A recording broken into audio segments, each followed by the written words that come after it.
AM 1220 KDOW and Money 2.0 present The Real Estate Report with Tony Mendez and Gordon Hines. Bay Area real estate and mortgage experts with over 25 years in the business. Now, with an in-depth look at this week's local and national real estate news and what it means for you. Your hosts, Tony Mendez and Gordon Hines.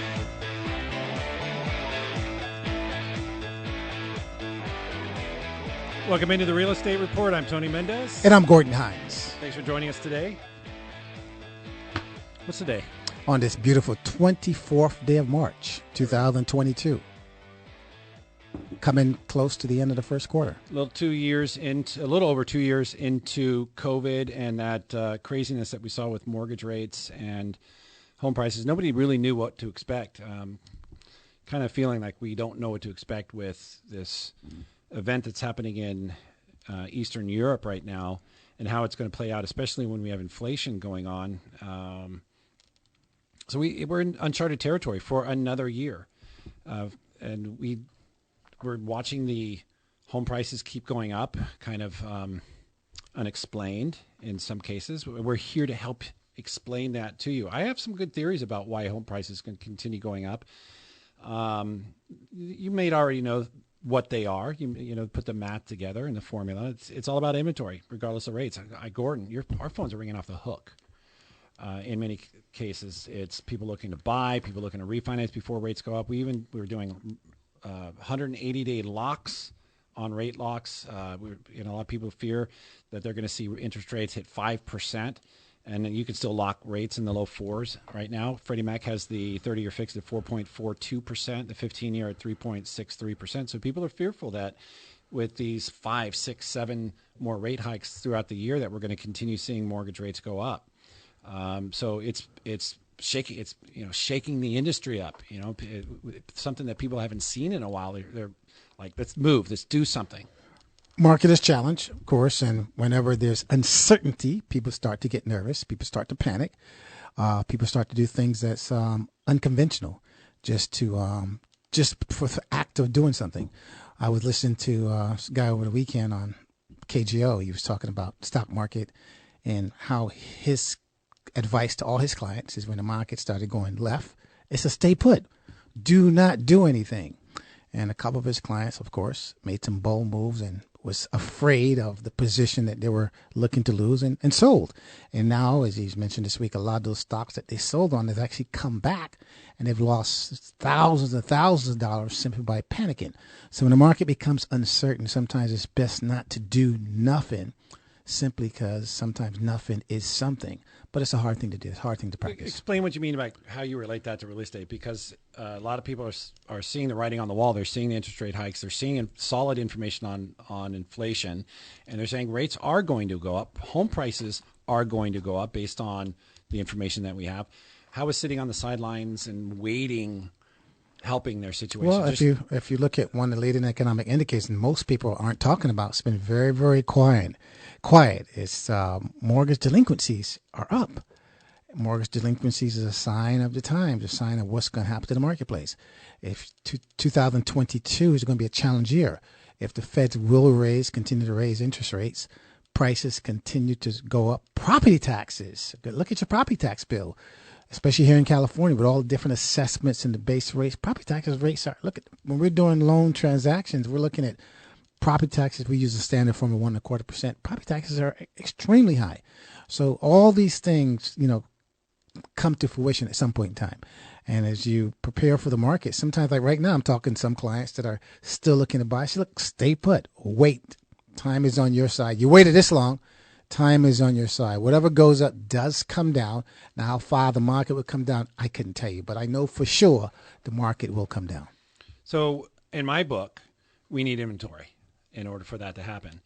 The supply, there's a difference between supply and inventory. Supply feeds the inventory, but inventory is being snarfed up so fast that we aren't seeing it sit on the markets long enough for it to really register. We're seeing record number of days on the market and record number of homes that are going over asking price with multiple offers, bidding wars, and so on. We all know this.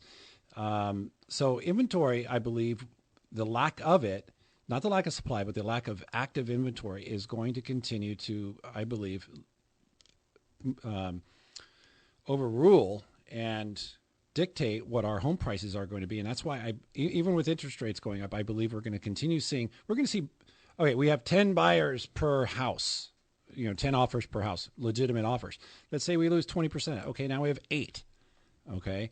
So yeah, okay, that's going to free up a little bit of inventory, but are you saying that with these the delinquencies going up, and maybe in a combination with like days on the market, and maybe fewer buyers, and the over asking price and percentage comes down a little bit, those are signs that things are slowing down? But where do we get to the point where those people are sitting on the sidelines and saying, okay, this is the time now? Well, what I'm saying is you have to look at all of the economic indicators in the marketplace. You can't be foolish and look at one sector. We can't continue to say, well, inventory is low, so prices are going to continue to go up. That's a false fallacy. If we know that every time an interest rate goes up 0.25%, we lose X amount of percent of buyers in the marketplace. So if we have an increase of 1% for the Feds for the entire year, that's going to put us probably around 5.5, 5 and 5/8 as far as the 30-year fix is concerned. That's a huge difference from a 3.5% where we were a year ago. So evidently, of course, that's going to take a lot of buyers out of the marketplace. So at some point, it's 11 million per quarter. As we talked before, the market is what we call a lag market. What we're seeing right now in the marketplace was put into place a month, 2 months, 3 months ago. Right? Comes early fall, beginning of the third quarter, September, October, we will start to see the remnants of what we're seeing right now in the marketplace. It takes time for it to see in the marketplace. So as you look at, but you have to look at all the economic indicators if you are going to try to figure out the balance. Everything is gone up. Look at the price of gas. I'm talking to many people. A friend of mine told me yesterday, I'm not driving as much as I used to. I'm planning my trips simply because of the price of gas. I mean, price of food. I knew you were going to ask that. Everything is gone up. So here we go. I can actually tell you that the price of gas today, measured by how, and this is just a sign of inflation and employment numbers. Wages and wage inflation. That today it might feel like your gas is the highest it's ever been, but today average hourly earnings only climbed $17 or $18 an hour. Let's see, an hour's worth of work only purchased 5 or 6 gallons of gas. That was at the low point in 2008. Today, you can buy 6 to 7 gallons of gas. So they measure by how many gallons of gas you can buy per average wage, and we're actually not at a high. Okay. We can actually go higher before we hit our high back in 2008. If I factor in a price of a cup of coffee back in 2008, we're not talking about coffee. You were talking versus about a price of a cup of coffee now. A cup of coffee now is probably averaging about $3 for a cup of coffee. A cup of coffee back in 2008 was probably $85 to $1. So once again, you can't just look at one segment of the marketplace and neglect the other segments if you're trying to come to a true consensus of what the market reality is for most people here in America. It sounds a little contrary to what you've been saying in the past about how real estate has always worked, in the sense when it's the right time to buy. Well, anything works if it's the right time to buy. Anything is right at the right purchase price. If you overpay for something, you're going to pay for it. You're going to be sorry if you overpay for something, right? But if it's something that you like, how are you overpaying for it? Well, I mean, when you overpay, you can't argue that logic. If it's something that you want and you like and it fits your purpose, how are you overpaying? Because now, for some reason, something catastrophic's happened. You have to sell it. So now you can't even get your initial investment back. So now you made a bad purchase based upon something you like. You overpaid for something because you like something. So you're basically. So it can happen. It can happen. Basically, do not get over exuberant. It's like bad. It's like gambling. What they say: stay within your limits. Only gamble with what you can afford to lose. Stay within your limits. I wouldn't say that about real estate. I think most people would rather have a house to live in.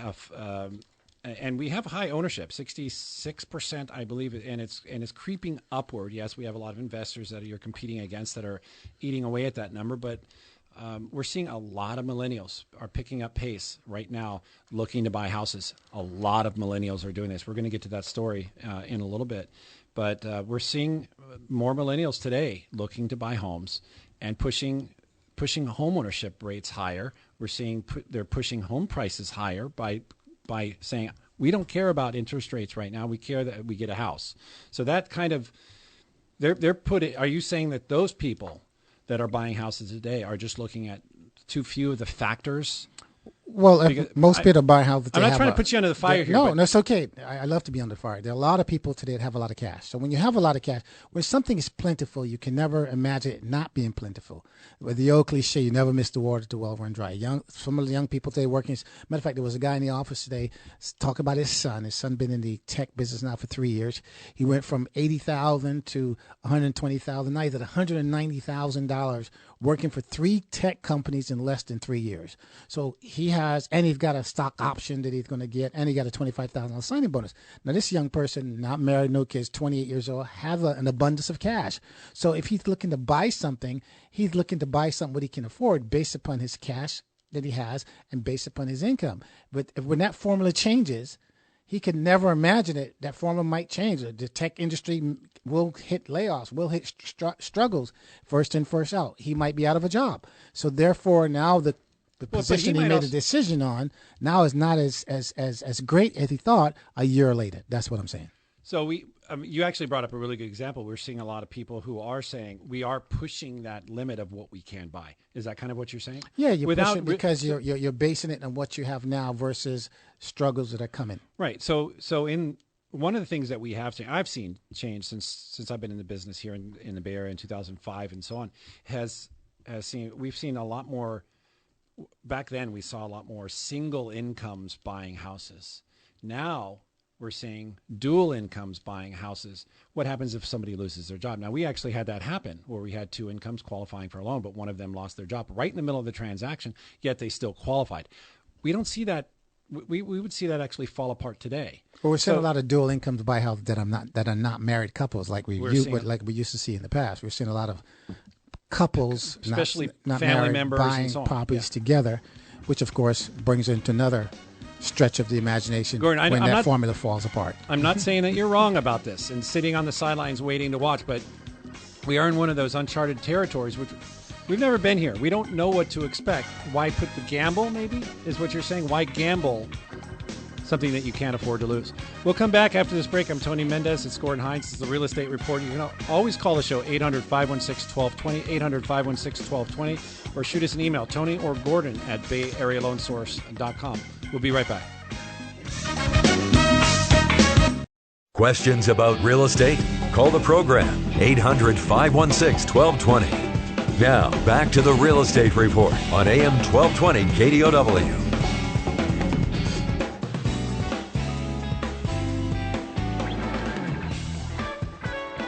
Welcome back into the Real Estate Report. I'm Tony Mendez. And I'm the maestro, Gordon Hines. Thanks for joining us today. You can always call the show 800-516-1220, 800-516-1220, or email the show, Tony or Gordon at bayarealoansource.com. We put some new videos up at our Facebook and our YouTube channels.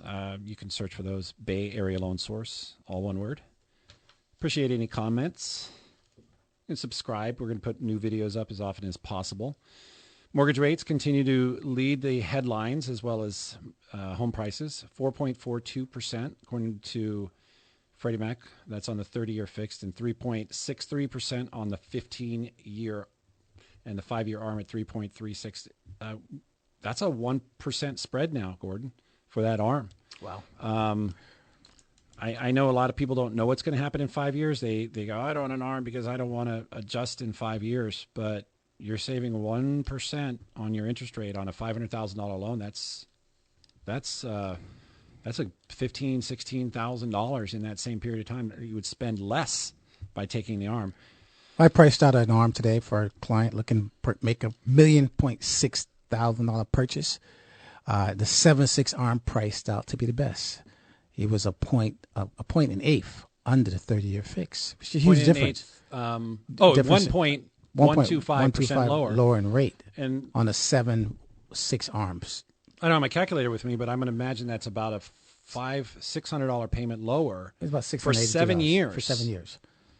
So you run the math. You're looking at $50,000 savings by going that way. Yeah. We even saw people doing ARMs on those larger, 1 million plus loans, while 30-year fixes were under 3%, and you can get them. There were times where the 30-year fix for jumbos was right around 3%. I did a bunch at 3 1/8, And that, but the people are still getting ARMs because there's that savings. Can you translate that into today's kind of market? I mean, I can just tell you, I'll put money down, and I'm not a big gambling kind of guy. Don't look at me like that. I have a house in Reno. You answered. You figured it all out. That we're going to see a lot more arms being used as we see these rates go up. The nice thing is the 7-arm where the cutoff where they don't add the 2 points, or is it 7? You qualify at the start rate, right? The Whereas the 5-year you have to add 2 points. So qualifying. On the 5-year arm, you actually at 3.36. You're qualifying at 5.36, but on the 7-year arm, you qualify whatever rate you start with, which it's not too far off. They just do it because it's just a shorter period. They want a little bit more protection. They don't want you to get a little bit over your head. Give you a little bit more time over that normal 3 years that they really look for. It's funny they look for 2 years of prior income, but 3 years of continued income. Yet you can never prove that. You can't say I'm going to lose my job. Well, no income is guaranteed because pretty much most people in California are what we call at-will employees. Right. They get job opportunity can terminate at any point in time. But I guess it's a formula, and when you're trying to build, let's say, a plateau, you have to build it on a formula. You try to be as consistent as possible. So you put in these guidelines, and some of them are useless, and some of them make sense. It was just they put a lot of emphasis on things like verification of employment, all the way to the day before they give you loan documents to sign so that your loan can fund, and they're calling your employer to make sure you work there. Now that's something that I hope goes away, honestly, because you can give a paycheck's there, and besides, you can quit the next day. I mean, what's the point of 5 days earlier they're verifying your employment, so they give you $500,000, but the next day you can quit as soon as they don't follow up. There's nobody knocking at. Well, actually, there are lenders that do knock on your door, but 30 days later, but that's different. That's occupancy stuff. But you can quit 5 days later and you still have the $500,000. It's kind of silly how much emphasis and how sometimes our loans slow down for that. You had one that took a week because the employer was so hard to get in touch with. Yeah.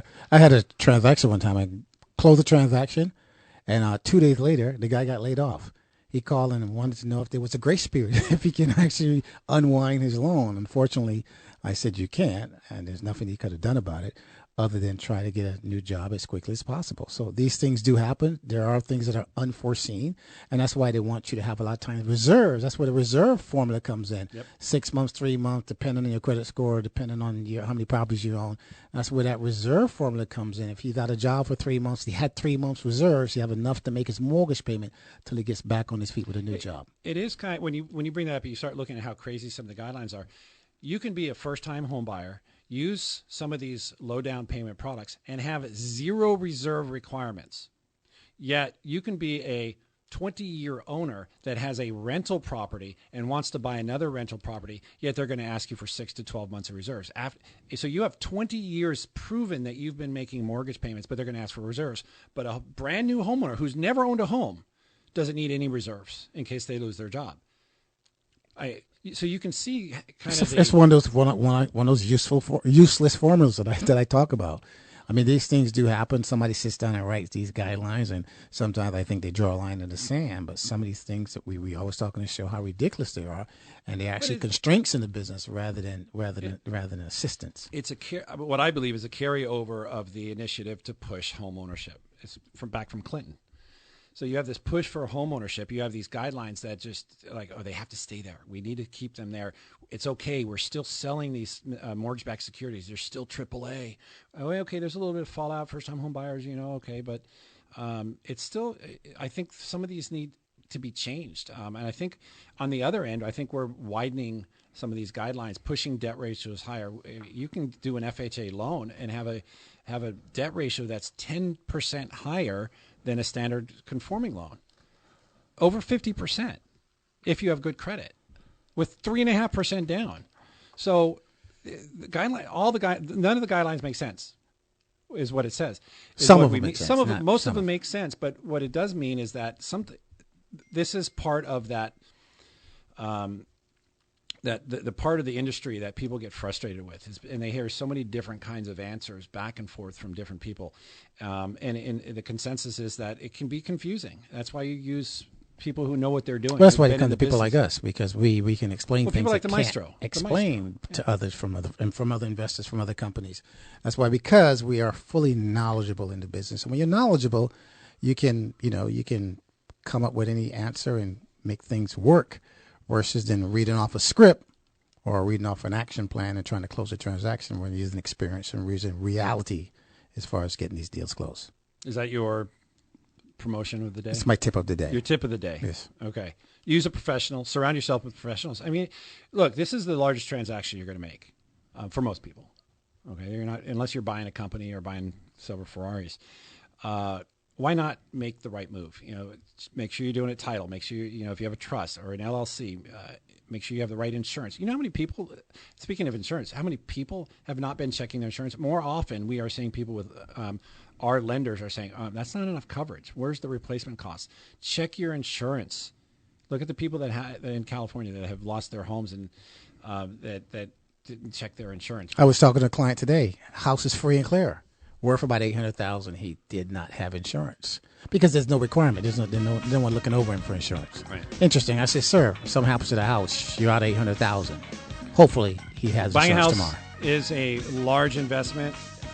You can tell by we talk about guidelines. We talk about great interest rates. There's a reason we have good interest rates because the guidelines are tight, and sometimes they can be confusing and to navigate around, but that's what they're there for, so we can sell those as mortgage-backed securities and get paper money and give you return those low interest rates. But it is something that you want to pay attention to and surround yourself with professionals.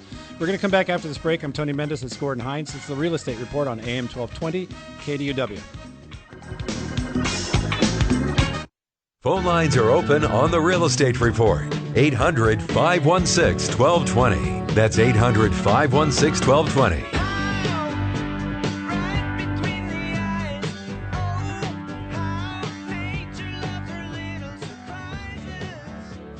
Welcome back into the Real Estate Report. I'm Tony Mendez. And I'm the maestro, Gordon Hines. This guy's kind of due to kick it. Why that? Low key? He's been around a little bit too long. Home buyer competition ticked up in February, hitting a record high. Bidding wars are intensifying at a slower pace, though, than they were at the start of the pandemic. Nationwide, 68.6% of home offers were written with bidding wars.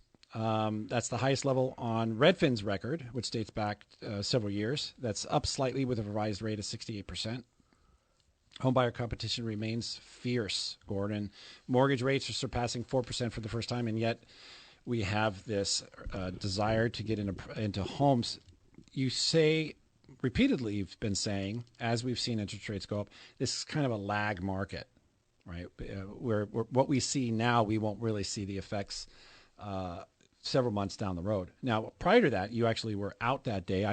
We had a great article about how long it takes for home prices to be affected when interest rates go up, and it averages between 4 to 8 months. So knowing that, I still think we are going to have a very good spring buying season, contrary to what a lot of people believe.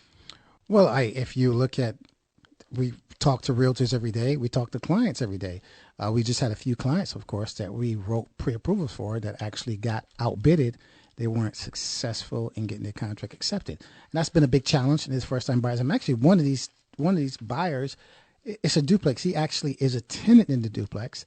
He said the landlord unfortunately did not give him first right of refusal to purchase the property. Landlord wanted maximum opportunity, maximum return on investment. So he put it on the market and way above what he thought the property is going to be worth. So unfortunately, he might have to move out of this unit simply because he cannot afford it and he can't be the owner. Yeah, that was unfortunate, but not for the seller. Seller's going to get top dollar. But I mean, really, what would you have done? You wouldn't have.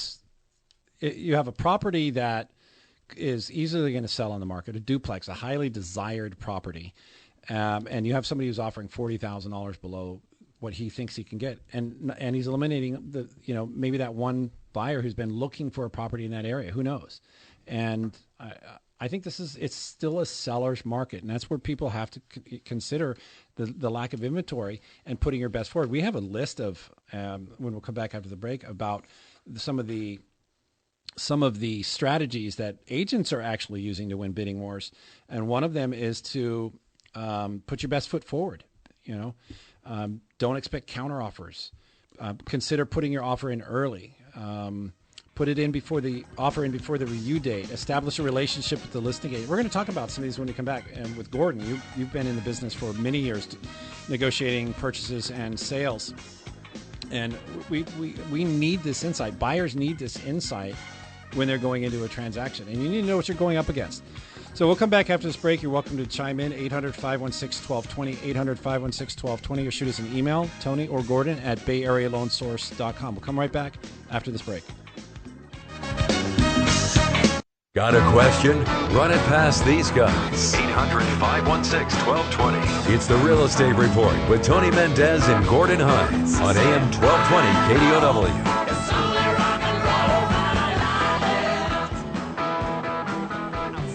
Going back into the Real Estate Report, I'm Tony Mendez. And I'm the maestro, Gordon Hines. So mortgage rates surpassing 4% for the first time since 2019. We're really back where we were in 2018. I think it was April of 2018 where we saw the 10-year yield. I have that right in front of me somewhere. The 10-year yield going back to about April of 2018 was where we saw the 10-year yield.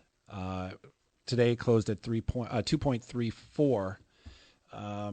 Rates are a little bit higher compared to where they were last year, comparatively to what the yield. So what we usually see in that situation is that investors are building in the anticipation of these rate hikes.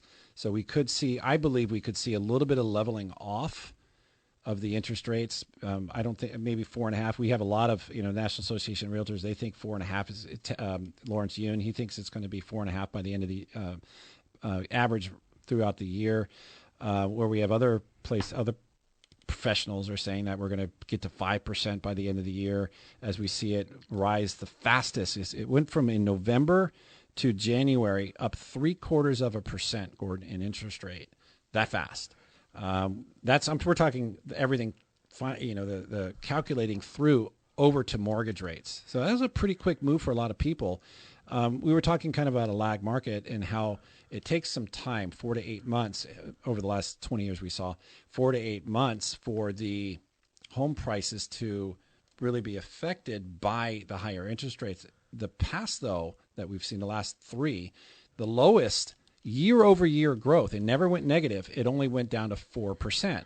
So do you think 4% is a good benchmark to kind of, we were talking earlier about people who are, you got to really factor in everything, maybe sit on the sidelines and wait a little bit. But do you think that 4% year-over-year growth is something they could count on? Or do you think we might even go a little bit lower than that, maybe even negative, if we see more inventory hitting the market, we see higher inflation, we see interest rates continue creeping up, more sellers saying, oh, I'm fearful, I'm going to sell. We have builders that are pulling back. We have the sentiment's tough right now. What are your thoughts on that? Well, here's the problem. If you look at rates long term, when I say long term is a year or more. A year ago, what was the benchmark for the 30-year fix? If you look today, what the benchmark for 30-year fix you mentioned earlier is 4.42 on Freddie Mac, 4.42, right? The Feds have only raised rates by a quarter. So we can't use the Fed as a benchmark for what the street rates are going to be. There's got to be something else that's guiding the rates, because rates if you look at the formula, if you use the Fed formula, rates are way higher than they should be based upon just a 0.25% based on increase that Fed. That's on the that yield Fed rate. that's overreacting. So you got to look at it. That's why we have to look at the 10-year yield and see what's that doing. I know this is an inflationary buzz. I think the market is actually building in, but rates actually should settle back down. If you figure out we're going to get a 0.25% increase per quarter throughout the end of the year, that's where we're kind of penciling where the rates won't go up as much, but the Fed will increase, which consequently the rates would actually catch up to the marketplace. That's how I see it. Yeah, because if you were to take the Fed doing 6 rate increases at a quarter, you're looking at 1.5, and 1.5 on top of 4. You're pushing 6%. I don't think we're going to see rates get that high. Right, we won't see it. We won't see that. So it's not really penciling out. So you got to really look at the indexes. In this case, the Treasury yields. So going back to earlier, my comment, you got to look at more than one thing when you look at what the market appetite is going to be when it comes to rates on the marketplace. So it still doesn't, in my book, is not going to change how competitive the market is. El Paso, Texas has the highest bidding war rate in the United States in the 50 metropolitan areas. 87.5 of the offers written were facing competition in February. Denver was next at 83%, and Raleigh and San Francisco came in fifth and sixth. It's incredible to see some of these cities that are just booming right now. With you go down this whole list, it's amazing. And I just sold a home that's like about 30th on the list. They were 81.3 last month, and now they're at 60%. So you can start, if you were to follow this chart, you could probably see where everyone's moving. Quite honestly, everyone's moving to these cities where we're seeing an increase, like Oklahoma City. They're increasing. They went from 50% to 70%. So we're seeing a spread of this wealth and this desire to buy homes to affordable areas all across the United States. And we're seeing, obviously higher median home price around the United States, and builders are pulling back. Inventory is still a continued problem. Supply, though, continues to be a mystery to a lot of people. Supply, we're right about 6 million homes a year. Some people think we're going to drop supply by about 25%.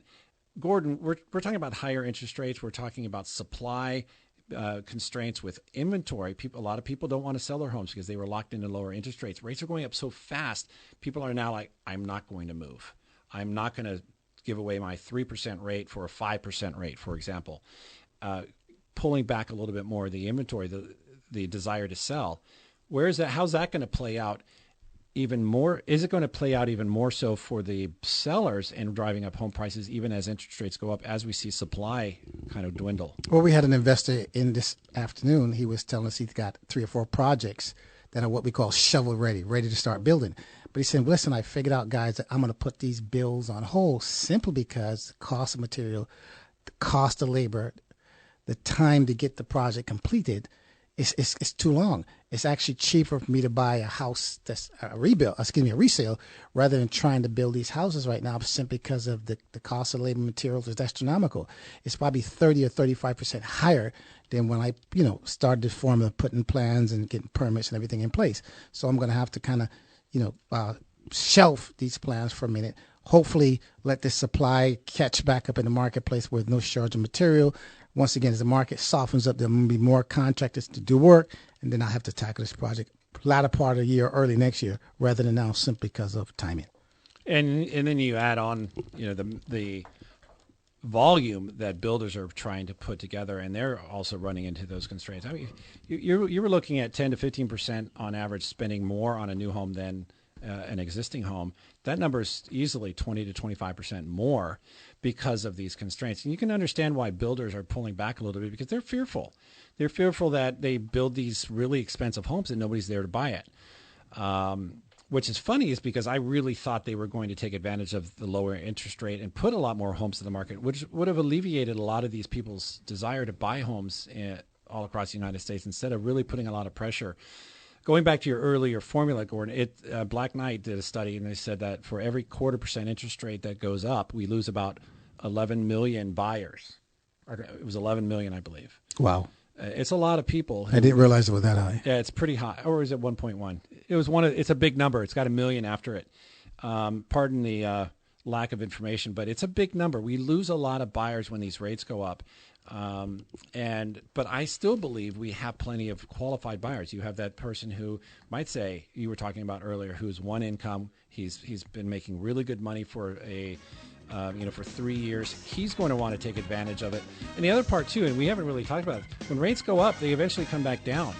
These are opportunities for people to get into houses and then kind of fix that payment later as rates fluctuate. They'll eventually come back down, just like they'll eventually go up. Speaking of which, we'll eventually come back after this break. I'm Tony Mendez. It's Gordon Hines. This is the Real Estate Report on AM 1220 KDOW. Welcome to call it 800-516-1220, 800-516-1220, or email the show, Tony or Gordon at BayAreaLoanSource.com. We'll be right back. Tony and Gordon are taking your calls at 800-516-1220. It's the Real Estate Report on AM 1220 KDOW.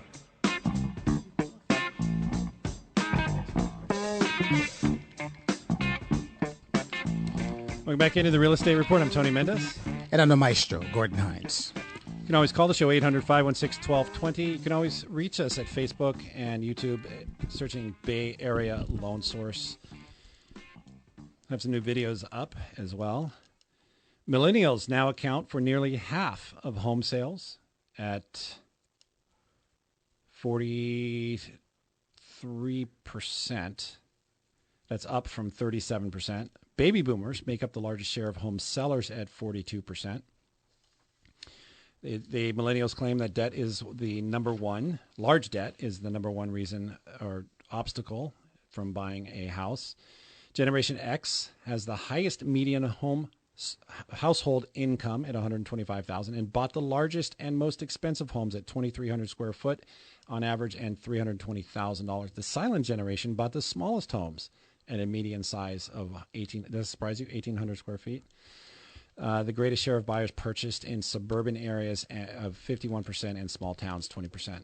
3 out of 5 recent buyers, were married. 19% were single female and single males. And unmarried couples accounted for 9% of sales. 1/5 of the unmarried couples were younger millennials.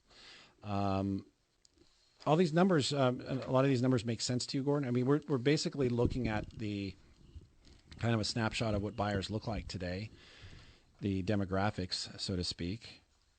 Any surprises you see moving forward into, this inflationary, higher interest rate, lower inventory period where anything might go as far as direction, as far as home prices and the movement of people around the United States? Incomes are pushing their limits across the United States.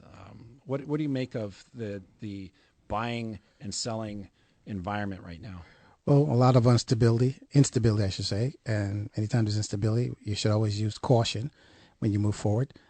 Make sure that it all pencils out at the end of the day. Here's a email from Felipe. Felipe said he bought a fourplex in Oakland, 1.2 plus million in December of last year, 2021. One tenant had given a 30-day notice. The other tenant, 2 tenants gave 30 notices. One tenant has moved out. The other lady had retracted the 30-day notice. And the one tenant he was planning on buying out, comes to find out she's a senior. She's actually protected. The one unit that did move out, I went in and spent about $30,000 remodeling the unit. Now I'm having trouble getting what I thought would be market rents because there's a homeless encampment that is set up in the corner. And when the prospective tenants come through, it's been a turnoff. What's your thoughts to Felipe? Well, we ran into this with a couple clients several years ago where they were, well, not that long ago. It was beginning of 2021 where they were looking at some multi-units in the East Bay and they were using high market rents to establish your purchase price. Their cash flow on the property and establish, their rate of return on their investment. I think it sounds like this guy got a little bit over his head. He didn't factor in everything that was going to, really determine how he was going to rent. The buyout clauses that he probably had arrangements with don't seem like he did a lot of research on it. I'd be very careful about that. In rent protected areas like that, Gordon, you have to be really careful about what the tenants are in there and do your due diligence. You have to do your due diligence. You got to be really careful because once you sign on the dotted line, you actually cannot, retract on the contract. And that I've seen that happen. What we do when we're looking at these high prices of rents, we're looking to justify it by people moving out using market rents. The tenant that retracted, there's nothing you can do about that. You can't just get rid of them because you can take back a 30-day notice, unfortunately, especially now with the rent moratorium. I think it's going to lift it at the end of this month as far as evictions are concerned. He's in a challenged position. I hope it does work out for you. I think a seller made out. But that's why you got to be really careful when you're looking at these projections and make sure that the projections are market conscious. It depends on buying in cities that have very, very, very strict rent control. You got to be really careful what you buy. Do you think we're going to see more of these types of situations where we have sellers like, I've just got to cut my losses, or I see the best my house is ever going to be? I heard this commercial that says your car is worth more today than it'll ever be. Do you feel that same way with situations like this where you have sellers that are just like, you got to trim off the fat sometimes as an investor and move on to something a little bit leaner. and let that grow and really improve your portfolio as opposed to just continually fighting against it. And this sounds like the seller made out on this, and if somebody got into it and now probably would wish he didn't, he has regrets. Yeah, I don't see any. I don't know all the details, but based on his email, I don't see any wrongdoing as far as the seller's concerned. I think you have to do your homework. You got to make sure that you're comparing apples to apples. I think what happens is when he wanted to be a homeowner, he wanted to buy a rental property. All those things, what they call selling the sizzle, not the steak, all sounded great as everything was sizzling. But once now the meal is cooked, now he's feeling the steak is not as good as he actually thought it would be. That's why it's very, very important to do your homework. Talk to other professionals before you sign on that dotted line. Thanks for the email. You can always email us, Tony or Gordon at BayAreaLoanSource.com. That's Tony or Gordon at BayAreaLoanSource.com. As promised, we would talk about some of the ways that realtors are actually getting their offers accepted in this challenging market, using unique strategies to make their offers stand out. They're waiving contingencies, obviously. That's kind of the first thing that you do: appraisal, loan, and sometimes inspection. Although I do recommend you get inspection. Our friend that just bought her condo in Hayward, she got an inspection from the seller, but it didn't have like the furnace, the water heater she's replacing. She's spending thousands of dollars already on what I believe a really bad inspection that was given by the seller. Don't expect the counter offer. Don't expect to be counter-offered. Put in your best offer right away. Consider putting an offer in early. Consider putting an offer in before the review date. Establish a relationship with the listing agent and figure out what the seller wants. That's a tough one. Maybe we'll come back maybe next one last recommendation. Sure. Pray. Offer up conversation with your mortgage lender. That's a big one. We get calls from probably 100% of all of the listing agents to confirm the buyer's qualifications. That is highly recommended. Thanks for joining us today. You can always reach us at BayAreaLoanSource.com, Facebook, and YouTube, as well as our emails, Tony or Gordon at BayAreaLoanSource.com. Thanks for joining us here on AM 1220 KDOW. We'll be back next week.